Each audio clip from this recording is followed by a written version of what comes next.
अस्सलाम वालेकुम नाजरीन, आपने दुनिया में बेशुमार रोड्स बनते देखे होंगे, मगर इब्राहिम त्रोड़े ने जो कारनामा सर अंजाम दिया, इसे देखकर दुनिया हैरान हो गई। इब्राहिम त्रोड़े ने पुराने टायरों से सड़क बनाकर दुनिया को सोचने पर मजबूर कर दिया।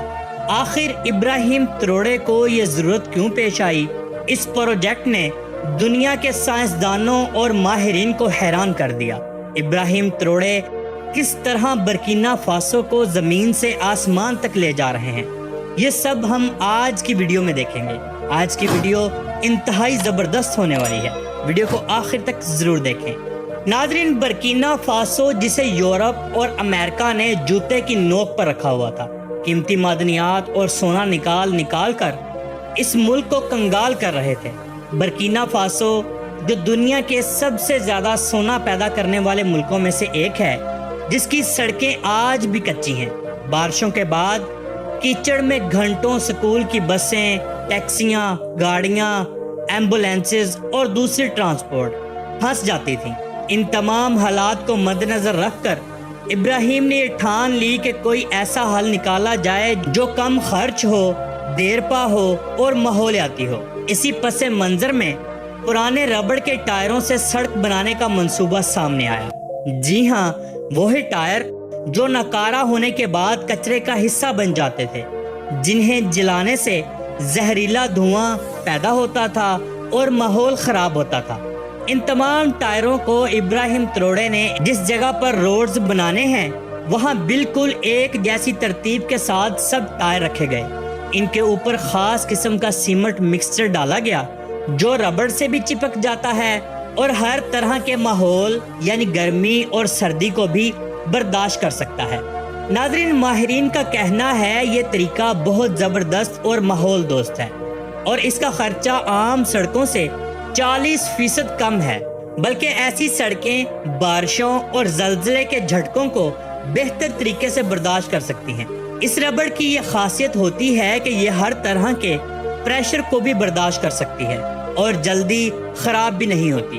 पहले बर्किना फासो के शहर देहाती इलाकों से जुड़े हुए नहीं थे। लोग एक जगह से दूसरी जगह जाते हुए जलीलो ख्वार हो जाते थे, मगर अब बहुत सारी बस्तियां और देहात शहरों के साथ इन जदीद सड़कों की वजह से जुड़ चुके हैं। जो सफ़र 4 से 5 घंटों का था, अब वो सिर्फ 1 से 2 घंटे में तय हो जाता है।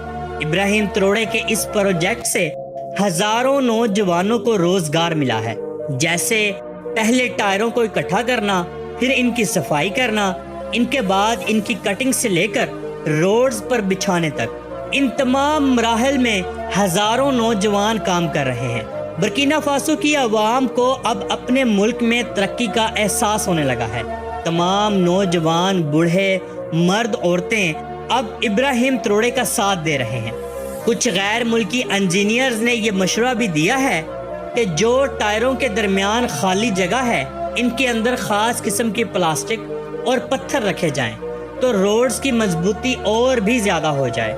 हैरान कुन बात यह है कि इतने बड़े प्रोजेक्ट पर काम करने से मुल्की माइशत पर जरा सा भी बोझ नहीं पड़ा। इसकी वजह क्या है?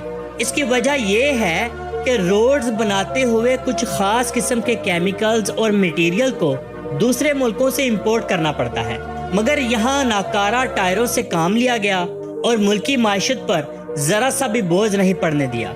यही वो चाल और मास्टर माइंड है जो इब्राहिम त्रोड़े ने इस्तेमाल किया और बैनुल अक़वामी कर्जों से भी दूर रहा। इस प्रोजेक्ट को देखकर हमसाए मुमालिक जैसे कि माली, नाइजर और चाड के वफद बर्किना फासो आ चुके हैं, ताकि इन मास्टर माइंड का मुतालबा कर सकें और अपने मुल्कों में आजमा सकें।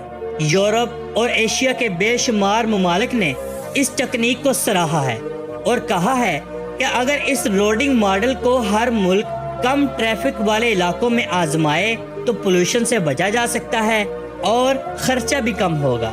इब्राहिम त्रोड़े ने इतने कम वक्त में अपने मुल्क के साथ जो वफादारी की मिसाल कायम की, उसका आज की दुनिया में कोई दूसरी मिसाल नहीं मिलती। इब्राहिम त्रोड़े एक नजरिए के तहत चल रहे हैं और वो नजरिया अपने मुल्क और कौम को बेहतर बनाना है। अल्हम्दुलिल्लाह, ये हबशी नस्ल मुसलमान नौजवान अपने इस मिशन में کامیاب ہو رہا ہے۔ چلیے ناظرین، اب ہم بات کرتے ہیں ان مصنوعی نہروں کی جسے آرٹیفیشل کینال کا نام دیا گیا۔ یہ تمام نہریں شروع کر دی گئی ہیں۔ یہ ایک نہر نہیں ہے بلکہ یہ برکینا فاسو کے کسانوں کی وہ زندگی ہے جس کے وہ پچھلے 50 سالوں سے منتظر تھے۔ سمندر نہ لگنے کی وجہ سے اور قدرتی نہروں کی کمی کی وجہ سے اکثر کسانوں کی فصلیں سوکھ جاتی تھیں۔ کسان زمین کے اندر بیج تو بو دیتا تھا مگر پانی نہ ہونے کی وجہ سے محنت بھی ضائع کر بیٹھتا اور فصل بھی حاصل نہ ہوتی۔ اس ٹائم صرف کسان آسمان کی طرف اللہ رب العزت کی ذات کی رحمت کی منتظر ہوتی کہ کسی طرح بارش آئے، فصلیں سرسبز ہوں اور ہماری زندگی خوشحال ہو۔ ابراہیم تروڑے زمین سے اٹھ کر اوپر آیا ہے۔ اسے معلوم ہے کہ اگر ملک کا کسان خوشحال ہوگا تب ہی ملک خوشحال ہوگا۔ اناج اگے گا تو ملک کی ضرورت پوری ہوگی اور اس اناج کو دوسرے ملکوں میں فروخت کر کے اپنے ملک کو مضبوط بھی کیا جائے گا۔ اسی سوچ کے تحت مصنوعی نہروں کا کام شروع کر دیا گیا تاکہ جہاں آج تک صرف خشکی اور بنجر زمین کے علاوہ کچھ نہ تھا وہ تمام علاقے سرسبز اور سراب ہو جائیں۔ پانی کو سٹور کرنے کے لیے بہت بڑے بڑے سٹوریج بھی بنائے جا رہے ہیں جہاں پانی کو سٹور بھی کیا جائے گا، اور جن دنوں میں بارشوں کی کمی ہوئی ان دنوں ان سے پانی نکال کر نہروں میں چھوڑا جائے گا تاکہ زمین دوبارہ سے بنجر نہ ہو جائے۔ اب کسانوں کو نہ بارشوں کا انتظار ہے اور نہ ہی کسی امداد کا۔ ہر وقت پانی دستیاب ہوگا، ہر موسم کی فصل اور پھل عام ہوگا، لوگ خوشحال ہوں گے۔ گندم، چاول، کپاس اور گنا یہ فصلیں عام ہوں گی۔ ملک کی ضرورت پوری ہونے کے بعد باقی کا تمام اناج غیر ملکوں کو فروخت بھی کیا جائے گا۔ ناظرین، اب بات کرتے ہیں ماڈرن سٹی کی جو برکینا فاسو میں اب بنے گی۔ یہ صرف ایک خواب نہیں بلکہ اس پروجیکٹ کے اوپر کام بھی شروع کر دیا گیا ہے۔ یہ ماڈرن سٹی انتہائی جدید قسم کی بلڈنگز پر مشتمل ہوگی۔ خوبصورت اور ترتیب وائز گھر بنائے جائیں گے۔ سب سے بڑی بات یہ ہے کہ اس کے نزدیک ایک سولر سٹی بھی قائم کر دیا گیا ہے۔ آج سے پہلے برکینا فاسو کے لوگ اندھیرے میں زندگی گزارتے تھے۔ اسکول میں بچے بغیر پنکھے کے پڑھتے تھے، مائیں لکڑیاں جلا کر کھانا بناتی تھیں، مگر اب اس جدید سولر سٹی کے ذریعے ہر گھر، اسکول، کالج اور ہسپتال تک بجلی بھی پہنچے گی اور دنیا کی ہر آسائش پہنچے گی۔ اب ہر جگہ سولر پینل ہوگا تاکہ غریب عوام بجلی کے بلوں سے بھی دور رہے اور خوشحال زندگی گزار سکے۔ ابراہیم تروڑے نے یہ بہت سوچ سمجھ کر سٹیپ اٹھایا ہے کیونکہ سولر پینل بنانے سے لے کر اسے ہر شہر میں پہنچانے، گھر میں جا کر انسٹال کرنے تک بے شمار مقامی ہنر مندوں اور مزدوروں کی ضرورت پڑے گی۔ لوگوں کو روزگار ملے گا۔ سوچنے والی بات یہ ہے کہ جس ملک کو کبھی دنیا نہیں جانتی تھی وہ صرف ایک اچھے حکمران کی وجہ سے آج پوری دنیا میں مقبول ہے۔ اب برکینا فاسو میں جدید موبائل، وائی فائی سسٹم اور تیز ترین انٹرنیٹ بھی عام کیا جا رہا ہے۔ پیارے ناظرین، ہم سب کو فخر ہونا چاہیے کہ ایک مسلمان ملک خود کو مضبوط کر رہا ہے بغیر کسی کی امداد لیے اور بغیر کسی کے آگے ہاتھ پھیلائے۔